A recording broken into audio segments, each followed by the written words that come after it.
This video tutorial is a step-by-step walkthrough of some typical question styles that you'll be encountering while taking an assumptions question from a Watson-Glaser style critical thinking psychometric test. In an assumptions question, we are given a question statement and an answer statement.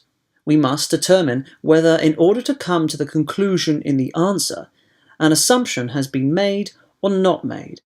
Is information present in the question statement for us to logically arrive at our answer statement? Remember, for the purposes of the question, we must accept all statements given as true, regardless of their validity. Our given question statement. Monarchic nations, i.e. those with royal families, differ from republic nations in several ways. An example of this difference is that citizens of monarchic nations pay more tax than citizens of republic nations. The answer statement. Republican nations do not have a royal family. The question statement says that monarchic nations are those with royal families and that this differs from a republic nation.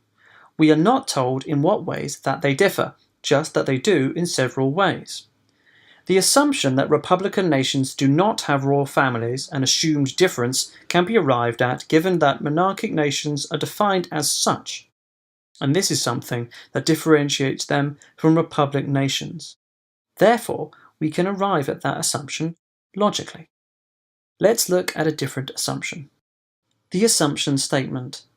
The only types of nation are monarchic and republican. The statement is just talking about the differences between the two types of nation. It does not imply that these are the only two, nor does the statement rely on there being just two types. Therefore, we can arrive at the assumption without the logically deriving it from the passage. Thus, an assumption is not made. Let's look at a different statement.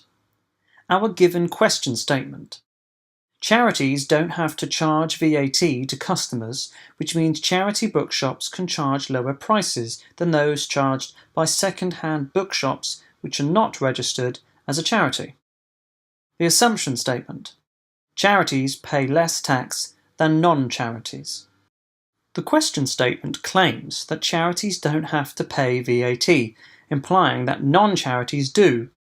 VAT is but one type of tax, but the statement is not saying that charities enjoy an overall more favourable tax regime. It refers just to VAT.